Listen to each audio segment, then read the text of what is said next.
Hello student, Kalyani S academy के online platform पर आपका स्वागत है। मैं हूं लखन दाइमा, आपको एमपीपीएससी मेंस एग्जाम के लिए सेकंड पेपर का फर्स्ट पार्ट पढ़ा रहा हूं, जिसका नाम है संविधान शासन व्यवस्था, राजनीति तथा प्रशासनिक संरचना। फ्रेंड, आज हम आपको पढ़ाने वाले हैं भारत में राजनीतिक दलों का विकास। तो भारत में राजनीतिक दलों के विकास से पहले आपको यह जानना होगा कि विश्व में सर्वप्रथम राजनीतिक दलों का विकास कहाँ हुआ था। तो विश्व में सर्वप्रथम राजनीतिक दलों का विकास इंग्लैंड में हुआ था, और यह कब की बात है? यह 17वीं और 18वीं शताब्दी की बात है। तब वहाँ राजनीतिक दल का विकास हुआ था। इसके बाद फिर हम देखते हैं कि विश्व में या संसार के लोकतांत्रिक देशों में दल पद्धति का विकास उनकी राजनीतिक इतिहास तथा सामाजिक व आर्थिक परिस्थितियों के परिवेश में होता है। तो राजनीतिक दल का उदय कैसे होता है? तो सामाजिक स्थिति, वहाँ का इतिहास, आर्थिक परिस्थिति, इनके आधार पर राजनीतिक दलों का विकास होता है। ऐसे ही हमारे भारत में भी दलों का विकास राष्ट्रीय आंदोलन के परिप्रेक्ष्य में हुआ था। अर्थ समझ में। इसके बाद में जब राष्ट्रीय आंदोलन शुरू हुआ था तो उसी समय हमारे भारत में बहुत सारे राजनीतिक दल अस्तित्व में आए थे। इसके बाद देखिए फिर 1885 में, ठीक है, तो 1885 में 1885 में कांग्रेस की स्थापना की जाती है, और कांग्रेस का प्रारंभिक स्वरूप राजनीतिक दल न होकर एक दबाव समूह के रूप में कार्य करना था। जब स्थापना इसकी कांग्रेस की जाती है तब यह किस रूप में कार्य कर रहा था? तब यह दबाव समूह के रूप में कार्य कर रहा था। इसके बाद फिर देखिए 1920 में जब इसकी बागडोर गांधी जी के हाथ में आती है तब इसका स्वरूप राष्ट्रीय आंदोलन का बन गया था। मतलब कि जो कांग्रेस थी, इसके जितने भी सदस्य थे ये राष्ट्रीय आंदोलन में भाग लेने लगे थे। जबकि शुरुआत में यह किस प्रकार का दल था या किस प्रकार की यह पार्टी थी? तो शुरुआत में मात्र यह दबाव समूह के रूप में कार्य कर रहा था। इसमें सभी जातियों वर्गों के लोग सम्मिलित हो सकते थे या हो गए थे, ठीक है, क्योंकि इन सभी का उस समय एक सामान्य लक्ष्य था, भारत में स्वतंत्रता प्राप्ति। ठीक है, इस कांग्रेस के जितने भी सदस्य होते थे इन सभी सदस्यों का उद्देश्य होता था कि स्वतंत्रता प्राप्त करना है। ठीक है, इसके बाद फिर 1947 के बाद कांग्रेस ने एक राजनीतिक दल के रूप में कार्य करना शुरू कर दिया। जब भारत को आज़ादी प्राप्त होती है तो आज़ादी के पश्चात यही पार्टी या कांग्रेस राजनीतिक दल का रूप धारण कर लेती है।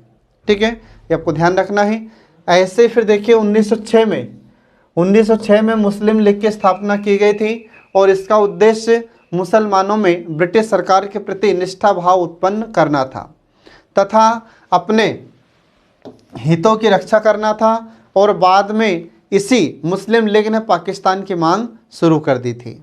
ठीक है, इसके बाद फिर 1916 में हिंदू महासभा नामक संस्था का जन्म होता है या इसको गठित किया जाता है, और भारत में हिंदू राज्य की स्थापना चाहती थी यह हिंदू महासभा। ठीक है, और इसी समय या इसी काल में प्रादेशिक दलों का भी निर्माण शुरू हुआ, जिनमें पंजाब की कम्युनिस्ट पार्टी, मद्रास की जस्टिस पार्टी, इसके बाद उत्तर प्रदेश की कृषक पार्टी, ये अधिक प्रसिद्ध हुई थी। ठीक है, इसके बाद फिर हमारे भारत में ही वामपंथी दलों में भी साम्यवादी दल का उदय हुआ था। 1925 की बात है।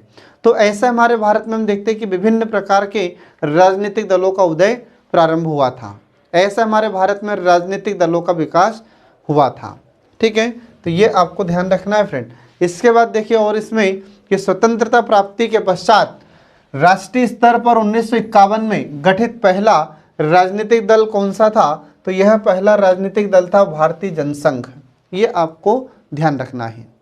स्वतंत्रता प्राप्ति के बाद में हमारे भारत में 1951 में यह पहला गठित राजनीतिक दल था भारतीय जनसंघ। ये आपको ध्यान रखना फ्रेंड। तो 3 नंबर में यह क्वेश्चन पूछा जा सकता है। ठीक है, और इस दल का सिद्धांत कांग्रेस तथा समाजवादी दलों से बिल्कुल भिन्न था। ठीक है, और 1959 में 1959 में एक स्वतंत्र दल अस्तित्व में आता है जो पूंजीवाद का समर्थक दल कहा जाता था। इसके बाद 1949 में 1949 में DMK जिसका फुल फॉर्म होता है द्रविड़ मुनेत्र कड़गम, ठीक है। और 1950 में भारतीय समाजवादी दल, ठीक है। और इसके बाद किसान मजदूर प्रजा पार्टी की स्थापना होती है। ये आपको ध्यान रखना है फ्रेंड। तो हमारे भारत में ये विभिन्न दलों का उदय हो रहा है। तो 1949 में, 1949 में ये डीएमके द्रविड़ मुनेत्र कड़गम, इसके बाद 1950 में समाजवादी दल एवं किसान मजदूर प्रजा पार्टी, इन सभी की स्थापना भारत में होती है, ठीक है। ये आपको ध्यान रखना फ्रेंड। इसके बाद फिर अगला आता है 1952 के आम चुनावों में 14 राष्ट्रीय दलों ने तथा 51 क्षेत्रीय दलों ने हिस्सा लिया था। ये आपको ध्यान रखना है। अब इसके बाद फिर आगे देखें, इसमें 1978 में 1978 में कांग्रेस दो दलों में विभाजित हो गई थी। एक थी कांग्रेस जिसको इंदिरा आई और दूसरी कांग्रेस एस के नाम से पुकारी गई। ऐसे कांग्रेस दो पार्ट में डिवाइड हो जाती है। 1978 की बात है, ठीक है। इसके बाद फिर अगला आता है 1977 में, 1977 में जनता पार्टी का भी 15 जुलाई 1979 में इसका विघटन हो जाता है। मतलब जो 1977 में जनता पार्टी गठित की जाती है और फिर इसी का 15 जुलाई 1979 में इसका विघटन हो गया था। अर्थात यह दो पार्ट में डिवाइड हो गई थी और यह दो भागों में जब बढ़ जाती है तो एक भाग इसका हुआ जनता पार्टी, ठीक है, और दूसरा जनता पार्टी एस इसमें विभाजित हो जाती है। इसके बाद फिर बाद में यही जनता पार्टी ने अपना नाम बदलकर भारतीय लोक दल रखा और जो जनता पार्टी से यह 1980 में भारतीय जनता पार्टी के नाम से जाने जाने लगी या भारतीय जनता पार्टी बन जाती है। तो ये आपको ध्यान रखना है कि जनता पार्टी से भारतीय जनता पार्टी कब बनी है, तो 1980 में। ये आपको ध्यान रखना फ्रेंड। इसके बाद फिर 1987 में 1987 में बीपी सिंह ने कांग्रेस आई से अलग होकर एक नया दल बनाया जिसका नाम है जन मोर्चा, ठीक है। इसके बाद फिर अगला आता है कि दलित एवं पिछड़ों में राजनीतिक चेतना व बहुजन आंदोलन के फलस्वरूप 14 अप्रैल 1984 में एक नई पार्टी अस्तित्व में आती है जिसका नाम होता है बहुजन समाज पार्टी। तो बहुजन समाज पार्टी यह 1984 में गठित होती है, ठीक है। तो ये आपको ध्यान रखना फ्रेंड। तो ऐसा हमारे भारत में ये राजनीतिक दलों का विकास हुआ है। इसके बाद फिर आगे देखिए, हमारे भारत में जो राजनीतिक दल होते हैं उनका वर्गीकरण। तो भारत में राजनीतिक दलों का वर्गीकरण 4 आधारों में किया जाता है या इन्हें 4 भागों में इनका वर्गीकरण किया गया है। तो एग्जाम में अगर आपसे क्वेश्चन पूछा जाता है कि बताइए भारत में राजनीतिक दलों का वर्गीकरण कितने आधार पर किया जाता है, तो 4 आधार पर किया जाता है या इन्हें 4 भागों में बांटा गया है। तो 4 भाग इसके कौन कौन से हो जाते हैं, तो पहला भाग होता है राष्ट्रीय दल, दूसरा होता है क्षेत्रीय दल, तीसरा होता है सांप्रदायिक दल और चौथा होता है तदर्थ दल। ऐसे 4 प्रकार के राजनीतिक दल हमारे भारत में पाए जाते हैं। ये आपको ध्यान रखना है। इसके बाद फिर आगे देखिए, इसमें पहला राष्ट्रीय दल। अब राष्ट्रीय दल किसे कहा जाता है और राष्ट्रीय दल बनने के लिए शर्तें क्या क्या होती है या इसके मानदंड क्या होते हैं। इसके बाद फिर राष्ट्रीय दल वर्तमान में भारत में कितने हैं, ठीक है, ये सब हम आपको आगे बता रहे हैं। तो देखिए, इसमें पहले राष्ट्रीय दल का अर्थ। तो राष्ट्रीय दल का अर्थ होता है कि राष्ट्रीय दल अखिल भारतीय स्तर के वे दल होते हैं जो आधिकारिक रूप में व्यापक क्षेत्र में होते हैं तथा जिन्हें राष्ट्रीय समर्थन प्राप्त होता है या प्राप्त रहता है। इसका अर्थ क्या हुआ, इसका अर्थ यह है कि राष्ट्रीय दल ये ऐसे दल होते हैं जो पूरे भारत के स्तर पर होते हैं। एक बड़े पैमाने पर ये अपना कार्यक्रम आयोजित करते हैं, ठीक है। भारत के सभी राज्यों में, लगभग सभी राज्यों में इनके कोई ना कोई प्रत्याशी या कोई ना कोई सदस्य रहते हैं और वहाँ पर इनके सम्मेलन आयोजित होते रहते हैं। आ रहा समझ में। इसके बाद में ये ऐसे दल होते हैं जो आधिकारिक रूप में व्यापक क्षेत्र में होते हैं, मतलब इनकी पहुँच लगभग भारत के सभी राज्यों में होती है और इन्हें राष्ट्र का मतलब हमारे भारत का, हमारे देश का, हमारे राष्ट्र का समर्थन प्राप्त होता है। ठीक है, तो ऐसे दल को हम राष्ट्रीय दल के नाम से जानते हैं। ठीक है फ्रेंड, तो आपको ध्यान रखना है। तो 3 नंबर में यह क्वेश्चन पूछा जा सकता है कि राष्ट्रीय दल किसे कहते हैं। इसके बाद फिर राष्ट्रीय दल बनने के लिए शर्तें क्या है, मतलब अगर कोई भी दल है और वह राष्ट्रीय दल बनना चाहता है तो इसके लिए शर्तें क्या होगी या इसके लिए मानदंड क्या होंगे। ठीक है, तो इसके लिए कुछ शर्तें हैं या कुछ मानदंड है जो आपको ध्यान रखना है। तो पहला पॉइंट देखिए इसमें कि दल को, कोई भी अगर दल है उसे राष्ट्रीय दल बनना है तो इसके लिए ज़रूरी है कि उस दल को 4 या अधिक राज्यों में राज्य स्तरीय दल की मान्यता प्राप्त हो। आ रहा समझ में? तो आपको ध्यान रखना है फ्रेंड, क्या हो गया इसमें, तो इसमें आपको ध्यान रखना है कि जो भी दल है उसको 4 या 4 से अधिक राज्यों में राज्य स्तरीय दल की मान्यता प्राप्त हो, पहली शर्त। दूसरी शर्त यह है कि उसको 3 अलग अलग राज्यों में लोकसभा की 2% सीटें या कुल 11 सीटें प्राप्त करना होगा। आ रहा समझ में? कितनी प्रतिशत सीटें लोकसभा की, तो लोकसभा की 2% सीटें या फिर 11 सीटें उसे प्राप्त करना होगा, तब वह राष्ट्रीय दल कहलाएगा। इसके बाद फिर अगला आता है कि उस दल को लोकसभा या विधानसभा के आम चुनावों में कम से कम 4 राज्यों में डाले गए वैध मतों का 6% प्राप्त हो।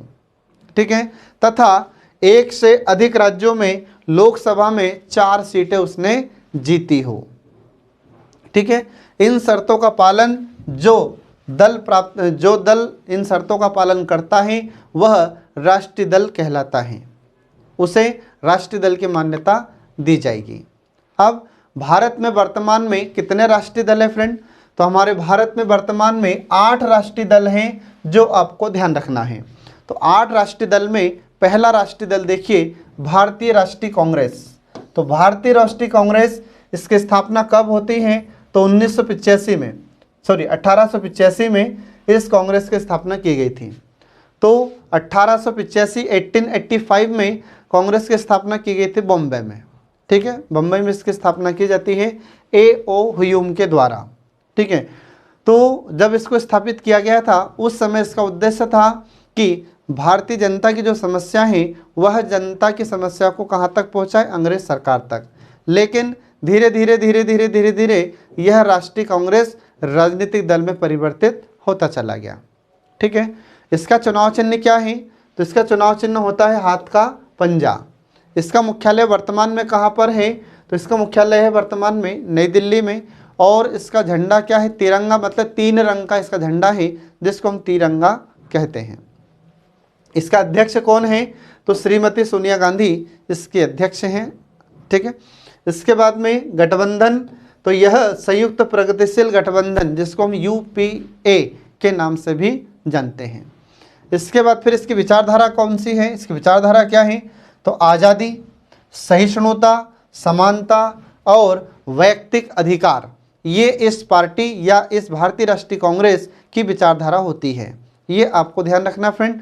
तो आपसे अगर 3 अंक में यह क्वेश्चन पूछा जाता है तो आपको इस प्रकार से लिखना होगा। तो क्वेश्चन कैसे पूछेगा कि भारत में राष्ट्रीय दल के रूप में भारतीय राष्ट्रीय कांग्रेस वर्तमान में विद्यमान है, तो इसके आलोक में इसका वर्णन कीजिए। या डायरेक्ट ये भी लिख सकता है कि भारतीय राष्ट्रीय कांग्रेस, सीधे ऐसे भी लिख सकता है। तो आपको 3 नंबर में कैसे लिखना है, तो आपको ज़्यादा बड़ी बड़ी लाइनें नहीं लिखना है, आपको सिर्फ ऐसे नपे-तुले शब्दों में लिखना होगा। अगर आप इस प्रकार से इस क्वेश्चन का आंसर देते हैं तो आपको पूर्ण रूप से 3 नंबर प्राप्त होंगे, 3 अंक प्राप्त होंगे। ठीक है, अब इसके बाद देखिए इसमें अगला आता है राष्ट्रीय दल का नाम भारतीय जनता पार्टी। अब जो भारतीय जनता पार्टी है तो इसको भाजपा भी कहते हैं शॉर्ट फॉर्म में। ठीक है, इसकी स्थापना कब होती है, तो आपको याद रखना है इसकी स्थापना 6 अप्रैल 1980 को की गई थी। इसका चुनाव चिन्ह क्या है, तो इसका चुनाव चिन्ह होता है कमल का फूल, ये आपको ध्यान रखना फ्रेंड। और इसका जो झंडा है उसका रंग कैसा है, तो इसका झंडे का रंग है भगवा और हरा कलर। ठीक है, इसके बाद फिर इसका मुख्यालय वर्तमान में कहाँ पर है, तो इसका मुख्यालय है दीनदयाल उपाध्याय मार्ग, नई दिल्ली में। इसके बाद इसके अध्यक्ष कौन है? तो इसके अध्यक्ष JP नड्डा। अब यहाँ पर आपको ध्यान रखना होगा कि हो सकता है आने वाले समय में इसके अध्यक्ष चेंज हो जाए या परिवर्तित हो जाए, इनके स्थान पर हो सकता है किसी और को अध्यक्ष बना दिया जाए। ठीक है, इसके बाद फिर गठबंधन, यह भी गठबंधन किस प्रकार का है? तो यह राष्ट्रीय जनतांत्रिक गठबंधन के नाम से जाना जाता है, जिसको हम शॉर्ट फॉर्म में NDA कहते हैं। इसके बाद फिर इसकी विचारधारा किस प्रकार की है? तो इसकी विचारधारा है धर्मनिरपेक्षता, राष्ट्रवाद, आर्थिक उदारीकरण और अखंड मानवतावाद। ये इस भारतीय जनता पार्टी की विचारधारा है फ्रेंड, ये आपको ध्यान रखना है। इसके बाद फिर अगला राष्ट्रीय दल आता है बहुजन समाज पार्टी। अब बहुजन समाज पार्टी, इसकी स्थापना कब होती है? तो इसकी स्थापना 14 अप्रैल 1984 को की जाती है। इसका मुख्यालय कहाँ पर है? तो इसका मुख्यालय है नई दिल्ली में। ठीक है, इसके बाद फिर चुनाव चिन्ह क्या है इसका? तो इसका चुनाव चिन्ह होता है हाथी, और इसका झंडा किस रंग का है? तो नीले रंग का होता है, ये आपको ध्यान रखना है। इसके अध्यक्षा कौन है? यह अध्यक्ष कौन है? तो मायावती है। इसमें गठबंधन कोई सा भी नहीं है, आपको ध्यान रखना है। इसकी विचारधारा किस प्रकार की है? तो इसकी विचारधारा है अंबेडकरवाद। अंबेडकरवाद क्या है? तो डॉक्टर भीमराव अंबेडकर के जो विचार थे, उनके विचारों को आगे बढ़ाना है, उनके विचारों को फॉलो करना है, जिसे अंबेडकरवाद के नाम से जाना जाता है। इसके बाद फिर दलित सशक्तिकरण। ठीक है, जो दलित वर्ग है उसको मजबूत बनाना है। इसके बाद में स्वाभिमानी बनाने पर केंद्रित है इस पार्टी या इस दल की विचारधारा, ये आपको ध्यान रखना है फ्रेंड। इसके बाद फिर आगे देखिए, अगला आता है राष्ट्रीय दल भारतीय कम्युनिस्ट पार्टी, जिसको भाकपा के नाम से भी जाना जाता है। इसकी स्थापना कब होती है? तो इसकी स्थापना 1925 में होती है। और इसका चुनाव चिन्ह क्या है? तो इसका चुनाव चिन्ह हंसिया और हथौड़ा होता है। इसके बाद फिर भारतीय कम्युनिस्ट पार्टी, जिसको मार्क्सवादी भी कहते हैं। ठीक है, इसी को भारतीय मार्क्सवादी कम्युनिस्ट पार्टी के नाम से भी जाना जाता है। इसकी स्थापना कब होती है? तो 1964 में, 1964 में इस पार्टी की स्थापना की जाती है। और इसका चुनाव चिन्ह क्या है? तो इसका चुनाव चिन्ह हथौड़ा, हंसिया एवं तारा है। ठीक है, इसके बाद फिर अगला आता है राष्ट्रीय दल राष्ट्रवादी कांग्रेस पार्टी, जिसको NCP के नाम से भी जाना जाता है, ये आपको ध्यान रखना है। ठीक है, इसके बाद फिर इसकी स्थापना कब होती है? तो इसकी स्थापना वर्ष 1999, ठीक है, 1999 को इसकी स्थापना की जाती है। और इसका चुनाव चिन्ह क्या है? तो इसका चुनाव चिन्ह है घड़ी। ठीक है, अगला राष्ट्रीय दल आता है ऑल इंडिया तृणमूल कांग्रेस, जिसको AITC के नाम से जानते हैं। इसकी स्थापना कब होती है? तो इसकी स्थापना जनवरी 1998 1998 को की गई थी। इसका चुनाव चिन्ह क्या है? तो इसका चुनाव चिन्ह फूल एवं घास होता है, ये आपको ध्यान रखना फ्रेंड। इसके बाद फिर लास्ट कौन सा है? तो लास्ट है नेशनल पीपुल्स पार्टी, जिसको NPP के नाम से भी जाना जाता है। इसकी स्थापना कब की जाती है? तो इसकी स्थापना जनवरी 2013 को की गई थी।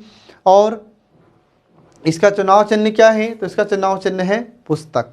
ठीक है फ्रेंड, तो इस प्रकार से हमने आपको यहाँ पर ये 8 राजनीतिक दल के बारे में जानकारी प्रदान की है। तो आप इसे ज़रूर याद रखिएगा, इसे आपसे एग्जाम में क्वेश्चन इनसे पूछा जा सकता है। 3 अंक में इनसे क्वेश्चन पूछा जा सकता है। अगर किसी एक राष्ट्रीय दल का नाम देकर आपसे क्वेश्चन पूछा जा रहा है तो उसके ही बारे में आपको लिखना होगा। ठीक है, तो इससे 3 नंबर के क्वेश्चन पूछे जा सकते हैं और 5 अंक का क्वेश्चन भी आपसे इनसे पूछा जा सकता है। ठीक है, तो जैसा आपसे क्वेश्चन पूछा जा रहा है वैसा आपको उसका उत्तर देना होगा। इसके बाद फिर आगे देखिए, राज्य स्तरीय दल या क्षेत्रीय दल। ठीक है, अब जो राज्य स्तरीय दल होते हैं या क्षेत्रीय दल होते हैं, तो कहते किसे हम राज्य स्तरीय दल या क्षेत्रीय दल? तो देखिए, इसमें क्षेत्रीय दल या राज्य स्तरीय दल का अर्थ, तो ये वे दल होते हैं जो किसी क्षेत्र विशेष या प्रादेशिक स्तर में होते हैं। आ रहा समझ में? ये कैसे दल होते हैं? तो ये किसी क्षेत्र विशेष या प्रादेशिक स्तर पर होते हैं, जिन्हें हम राज्य स्तरीय दल या क्षेत्रीय दल कहते हैं। इसके बाद में ये दल उस राज्य विशेष के हित के लिए ही कार्य करते हैं। तो ये जो क्षेत्रीय दल होते हैं, राज्य स्तरीय दल होते हैं, ये उसी राज्य के लिए काम करते हैं जिस राज्य के ये दल होते हैं। उदाहरण के लिए जैसे मध्य प्रदेश में मान लीजिए कोई दल कार्यरत है या कोई दल कार्य कर रहा है, तो सिर्फ मध्य प्रदेश के लिए ही कार्य करेगा। ठीक है। इसके बाद फिर इनका गठबंधन से सरकार में महत्व बढ़ जाता है, और यही जब ये राज्य स्तर के दल, क्षेत्रीय दल जब सरकार के साथ गठबंधन करते हैं तो सरकार में इनका महत्व बढ़ जाता है। ये आपको ध्यान रखना है। तो ऐसा हमारे भारत में कुछ क्षेत्रीय दल हैं, कुछ राज्य स्तरीय दल हैं, जिसमें पहला आता है समाजवादी पार्टी। जो समाजवादी पार्टी है तो यह कैसा दल है? क्षेत्रीय दल होता है। इसके बाद फिर तेलुगु देशम पार्टी, यह भी क्षेत्रीय दल होता है। नेशनल कॉन्फ्रेंस और डीएमके, ये किस प्रकार के दल होते हैं? तो ये क्षेत्रीय दल या राज्य स्तरीय दल होते हैं, जो आपको याद रखना है फ्रेंड। तो एग्जाम में आपसे क्वेश्चन पूछा जा सकता है 3 अंक में कि राज्य स्तरीय दल किसे कहते हैं, तो आपको इसका अर्थ लिखना होगा। और यदि आपसे एग्जाम में क्वेश्चन पूछा जा रहा है कि कुछ क्षेत्रीय दलों के उदाहरण लिखिए, तो ये उदाहरण आपको लिखना होगा। ठीक है। अब इसके बाद देखिए इसमें अब आगे आता है इसमें क्षेत्रीय दलों की विशेषताएं। तो जितने भी क्षेत्रीय दल होते हैं या राज्य स्तर के दल होते हैं, इनकी विशेषताएं कौन कौन सी होती हैं? तो इनकी कुछ विशेषताएं फ्रेंड, तो यहाँ पर देखिए इसकी पहली विशेषता, ये विशेष राज्य अथवा क्षेत्र में सक्रिय रहते हैं। इसका अर्थ क्या है? तो इसका अर्थ यह है कि ये जो दल होते हैं ये किसी राज्य में या क्षेत्र में ही सक्रिय होते हैं, और इनका चुनावी आधार एक ही क्षेत्र तक सीमित होता है। ये आपको ध्यान रखना फ्रेंड। ठीक है। और ये क्षेत्रीय हितों की बात करते हैं और विशेष सांस्कृतिक, धार्मिक, भाषाई अथवा नृजातीय समूह के साथ अपनी पहचान जोड़ते हैं। आ रहा समझ में? अब यहाँ पर इसका अर्थ क्या हुआ जो हमने आपको वाक्य बताया है? तो इसका अर्थ ये होता है कि ये जो दल होते हैं ये किसी राज्य क्षेत्र में या किसी राज्य में कार्य करते हैं, किसी विशेष क्षेत्र में कार्य करते हैं, और उस क्षेत्र से संबंधित हितों की बातें करते हैं। वहाँ पर जो रहने वाले लोग हैं उनकी संस्कृति, इसके बाद उनका धर्म, उनकी भाषा या जो नृजातीय समूह होते हैं उनके साथ ही अपनी पहचान जोड़ते हैं, पहचान बताते हैं। ठीक है। तो ये जितने भी नृजातीय समूह होते हैं उनको पहचान दिलाने में इनकी भूमिका होती है। अगर कोई धर्म के आधार पर या फिर कोई संस्कृति के आधार पर या भाषा आधार पर कोई पिछड़ा हुआ क्षेत्र है तो उसको आगे कैसे बढ़ाया जाए, उसका विकास कैसे हो, उससे संबंधित बातें ये बताते हैं। इसके बाद फिर अगला आता है कि ये स्थानीय असंतोष का लाभ उठाते हैं या भाषा, जाति, क्षेत्र पर आधारित विभिन्न प्रकार की मांगों या आकांक्षाओं को बढ़ावा देते हैं। आ रहा समझ में? तो स्थानीय असंतोष का अर्थ क्या हुआ कि उस क्षेत्र में, उस राज्य में वहाँ की जब जनता संतुष्ट नहीं होती है सरकार के कार्यों से, ठीक है, तो फिर जब सरकार के कार्यों से ये जनता, स्थानीय जनता खुश नहीं होती है, संतुष्ट नहीं होती है, तो उसी का ये फ़ायदा उठाते हैं। उसी का लाभ उठाते हुए ये वादा करते हैं वहाँ की जनता से कि यदि हमारी सरकार सत्ता में आती है तो आने वाले समय में हम विभिन्न प्रकार के ये कार्य करेंगे, ताकि आने वाले समय में उनको वोट मिले। और जब इनको वोट मिलती है और जब इनकी सरकार सत्ता में आती है राज्य में, तो फिर उस क्षेत्र का विकास करते हैं।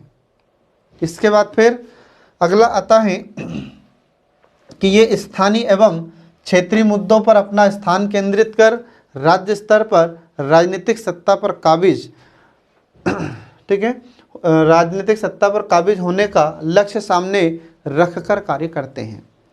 ठीक है। तो कुछ समय तो ये दल क्या करते हैं, तो कुछ समय तो ये दल वहाँ की जो स्थानीय जनता होती है उनके मुद्दों को उठाते हैं, उनकी जो समस्या होती है उनकी समस्याओं को प्रकाश में लाते हैं, ठीक है, सरकार तक पहुँचाते हैं। फिर धीरे धीरे क्या होता है कि ये बाद में राजनीतिक सत्ता पर काबिज होने का लक्ष्य रखकर कार्य करते हैं। फिर ये सोचते हैं कि हमारी भी सरकार अब बनना चाहिए, तो उसके लिए फिर ये प्रयास करते रहते हैं। इसके बाद फिर अगला है कि भारतीय संघ के अंतर्गत राज्यों की क्षेत्रीय स्वायत्तता बढ़ाने की इनकी राजनीतिक आकांक्षा होती है। आ रहा समझ में? तो ये आपको ध्यान रखना फ्रेंड। इसके बाद फिर आगे देखिए इसमें अगला भारतीय क्षेत्रीय दलों के प्रकार।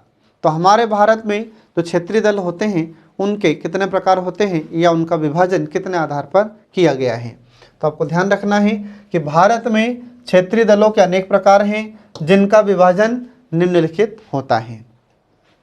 तो देखिए इसमें विभिन्न राज्यों के निर्माण को लेकर उत्पन्न हुए कुछ क्षेत्रीय दल। इसका अर्थ क्या हुआ?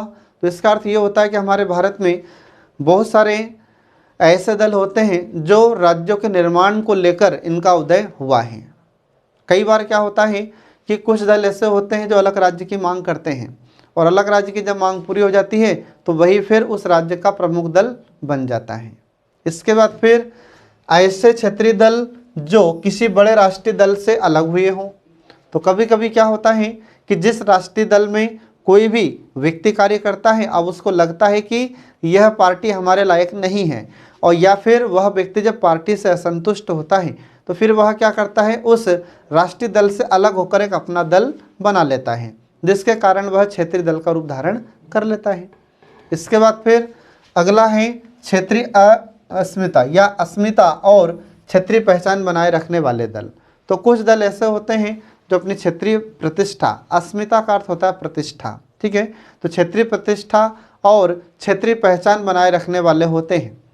इसके बाद फिर कुछ ऐसे दल होते हैं या कुछ ऐसे क्षेत्रीय दल होते हैं जिनका आधार क्षेत्रीय है परंतु उनका एजेंडा अखिल भारतीय होता है।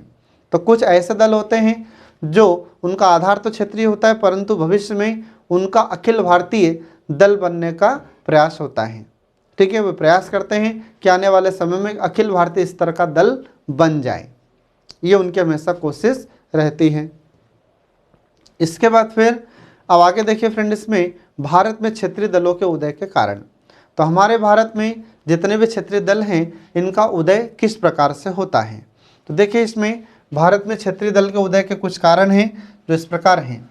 तो पहला देखिए इसमें कि क्षेत्रीय आकांक्षाओं को संतुष्ट करने में राष्ट्रीय राजनीति की विफलता। इसका अर्थ क्या हुआ? इसका अर्थ ये है कि हमारे भारत में जो राष्ट्रीय दल होते हैं, ठीक है, तो ये जो राष्ट्रीय दल होते हैं जब क्षेत्रीय आकांक्षाओं को पूरा नहीं कर पाते हैं, मतलब जो राज्य होते हैं, क्षेत्र होते हैं, जब वहाँ की जनता के लिए कल्याणकारी कार्य नहीं कर पाते हैं तो ऐसी स्थिति में क्षेत्रीय दलों का उदय होता है, और ये क्षेत्रीय दल जनता की जो मांग होती है उस मांग को सरकार तक पहुँचाते हैं। इसके बाद फिर अगला आता है भाषाई आधार पर राज्यों का पुनर्गठन। तो जब भाषाई आधार पर राज्यों का पुनर्गठन होता है तो इस समय कुछ लोग आंदोलन करते हैं, और जो लोग आंदोलन करते हैं जिनका नाम अधिक चलन में आ जाता है, जिनका नाम अधिक प्रसिद्ध होता है, वही लोग फिर आगे चलकर अपनी एक पार्टी बना लेते हैं। तो इससे फिर क्षेत्रीय दलों का उदय हो जाता है। इसके बाद फिर अगला आता है कि क्षेत्रीय नेताओं का करिश्माई नेतृत्व। अब जो स्थानीय कुछ नेता होते हैं, कुछ क्षेत्रीय नेता होते हैं, तो जब ये जनता के लिए अच्छा कार्य करने लगते हैं तो जनता की नज़रों में ये प्रतिष्ठित हो जाते हैं, ठीक है, सम्माननीय हो जाते हैं। फिर यही लोग आगे चलकर एक अपना अलग से दल बना लेते हैं। इसके बाद फिर अगला आता है बड़े दलों की आंतरिक कलह और संघर्ष। तो जो बड़े दल होते हैं जब उनमें ही आंतरिक कलह होने लगता है, आंतरिक झगड़े होने लगते हैं, संघर्ष होने लगता है, तो ऐसे स्थिति में फिर क्या होता है कि उस दल में फूट होने लगती है, और जैसे उस दल में फूट पड़ती है तो कोई ना कोई व्यक्ति फिर अलग होकर एक अपना दल बना लेता है, जिससे क्षेत्रीय दल का उदय होता है। अगला आता है राष्ट्रीय स्तर पर एक मजबूत विपक्षी दल की अनुपस्थिति। जब राष्ट्रीय स्तर पर कोई मजबूत विपक्ष नहीं होता है तो ऐसी स्थिति में भी यह क्षेत्रीय दल का उदय होता है। इसके बाद फिर अगला पॉइंट आता है कि राजनीतिक प्रक्रिया में जाति और धर्म की भूमिका, ठीक है, तो जाति और धर्म की भूमिका भी ये क्षेत्रीय दलों के उदय के कारण में एक महत्वपूर्ण कारण है। इसके बाद फिर अगला आता है कि जनजातीय समूह में असंतोष और अलगाव की भावना। तो हमारे भारत में जो जनजातीय समूह होता है, तो जब ये जनजातीय समूह संतुष्ट नहीं होता है, ठीक है, या फिर इनमें अलगाव की भावना होती है, तो ऐसी स्थिति में भी क्षेत्रीय दल का उदय होता है। अलगाव का मतलब होता है अलग होने की भावना, याद रखना। ये अलगाव का अर्थ क्या है? अलगाव, जिसमें लगाव नहीं होता, ठीक है, तो जब अलग होने की भावना होती है तो उसे ही अलगाव कहा जाता है। तो ऐसी स्थिति में, ठीक है, कैसी स्थिति में? तो जब जनजातीय समूह संतुष्ट नहीं होता है या असंतोष की स्थिति उनमें उत्पन्न होती है, और दूसरा जब उनमें अलगाव की भावना होती है, तो ऐसे स्थिति में भी ये क्षेत्रीय दलों का उदय होता है। तो आपसे ये 5 अंक का क्वेश्चन पूछा जा सकता है, तो आपको ये सारे पॉइंट उसमें लिखने होंगे। तो एग्जाम में आपसे क्वेश्चन पूछा जा सकता है कि भारत में क्षेत्रीय दलों के उदय के कारण बताइए, तो ये क्षेत्रीय दल के उदय के कारण आपको लिखना होगा। ठीक है फ्रेंड। इसके बाद फिर अब आगे देखिए, इसमें भारतीय समाज में सांस्कृतिक एवं निर्जातीय बहुलता, इसका अर्थ है हमारे भारत में विभिन्न संस्कृति के लोग निवास करते हैं और विभिन्न निर्जातीय समूह के लोग निवास करते हैं, इसलिए भी क्षेत्रीय दलों का उदय होता है। इसके बाद अगला है विकास प्रक्रिया में आर्थिक असमानता तथा क्षेत्रीय असंतुलन। तो हमारे भारत में हम देखते हैं कि आर्थिक असमानता व्यापक पैमाने पर व्याप्त है।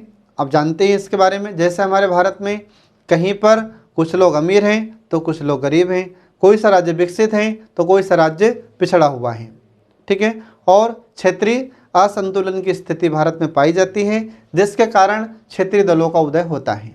इसके बाद अगला आता है कि किसी ऐतिहासिक कारकों के चलते कुछ वर्गों अथवा क्षेत्रों की अपनी अलग पहचान बनाए रखने की आकांक्षा भी ये क्षेत्रीय दलों के उदय में महत्वपूर्ण कारण होता है।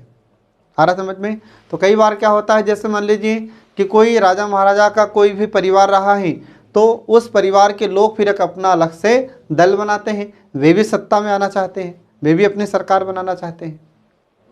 इसके बाद फिर अगला आता है सत्ता मुक्त महाराजाओं तथा शक्तिहीन जमींदारों की स्वार्थपरकता। इसके कारण भी भारत में राजनीतिक या जो क्षेत्रीय दल होते हैं उनका उदय होता है फ्रेंड। ठीक है। तो यहाँ पर हमने आपको क्षेत्रीय दल के उदय के कारण बताए हैं, तो ये आपसे परीक्षा में 5 अंक का क्वेश्चन पूछा जा सकता है। ठीक है। तो जो हमने आपको यहाँ पर बताया है ये आपको लिखना है। इसके बाद फिर अब आगे देखिए कि जो क्षेत्रीय दल होते हैं या राज्य स्तरीय दल, किसी भी दल को बनना है तो उसके लिए शर्तें क्या होगी। तो कोई भी दल क्षेत्रीय दल या राज्य स्तर का दल कब कहलाता है, तो इसके लिए कुछ शर्तें हैं, इन शर्तों को पूरा करना पड़ता है या उसके मानदंड को पूरा करना पड़ता है, तब वह दल क्षेत्रीय दल या राज्य स्तरीय दल कहलाता है। तो इसके लिए कुछ शर्तें हैं जो इस प्रकार हैं। तो पहला पॉइंट देखिए इसमें कि वर्तमान में किसी दल को राज्य स्तरीय दल के रूप में मान्यता दी जा सकती है जब वह राज्य की विधानसभा के आम चुनाव में कुल वैध मतों का 6% मत प्राप्त किया हो। आ रहा समझ में? इसका अर्थ है कि जब विधानसभा का चुनाव होगा तो विधानसभा में जो वैध मत हैं उसके 6% मत यदि उसने प्राप्त किया है और इसके अतिरिक्त उसने संबंधित राज्य में 2 स्थान प्राप्त किया हो, तो ऐसे दल को क्षेत्रीय दल या राज्य स्तरीय दल की मान्यता दी जा सकती है। इसके बाद फिर दूसरी शर्त यह है कि राज्य की लोकसभा में हुए आम चुनाव में कुल वैध मतों का 6% मत प्राप्त किया हो। आ रहा समझ में? तो इसमें क्या है, जब लोकसभा का चुनाव होता है तो लोकसभा के चुनाव में उसने कितने प्रतिशत मत हासिल किया हो, तो उसने 6% मत हासिल किया हो एवं संबंधित राज्य में लोकसभा की कम से कम 1 सीट उसने जीती हो। आ रहा समझ में? तो जब लोकसभा का चुनाव होगा तो 6% मत प्राप्त करना होगा और लोकसभा की कम से कम 1 सीट उसे हासिल करनी होगी या 1 सीट जीतनी होगी, या फिर राज्य के विधानसभा के कुल स्थानों का 3% या 3 सीटें जो भी ज़्यादा हो उसने प्राप्त किया हो, तो ऐसी स्थिति में किसी भी दल को क्षेत्रीय दल या राज्य स्तरीय दल की मान्यता दी जा सकती है। इसके बाद फिर अगला है प्रत्येक 25 सीटों में, ठीक है, तो प्रत्येक 25 सीटों में उस दल ने लोकसभा की कम से कम 1 सीट जीती हो, या फिर राज्य में लोकसभा के लिए हुए आम चुनाव में अथवा विधानसभा चुनाव में कुल वैध मतों का प्रतिशत मत प्राप्त कर लेता है, तो उसे क्षेत्रीय दल या राज्य स्तर का दल घोषित किया जाता है या उसे राज्य स्तर का दल या क्षेत्रीय दल की मान्यता प्रदान की जाती है। ठीक है फ्रेंड, तो इस प्रकार से हमने आपको यहाँ पर ये क्षेत्रीय दल या राज्य स्तरीय दल की मान्यता के बारे में बताया है। इसके बाद में इसका जो पार्ट बचा हुआ है वह हम आपको नेक्स्ट वीडियो में पूरा पढ़ाएंगे। ठीक है, अभी यह पूरा पार्ट कंप्लीट नहीं हुआ है, हम आने वाले वीडियो में आपको पूरा इसका जो भाग बचा है वह आपको पढ़ाएंगे। ठीक है, तब तक के लिए आप पढ़ते रहिए और देखते रहिए हमारे कल्याणी IAS एकेडमी के सभी वीडियोस जो आपको MPPSC मेंस एग्जाम में सफलता दिलाने में महत्वपूर्ण भूमिका अदा करते हैं। Thanks for watching.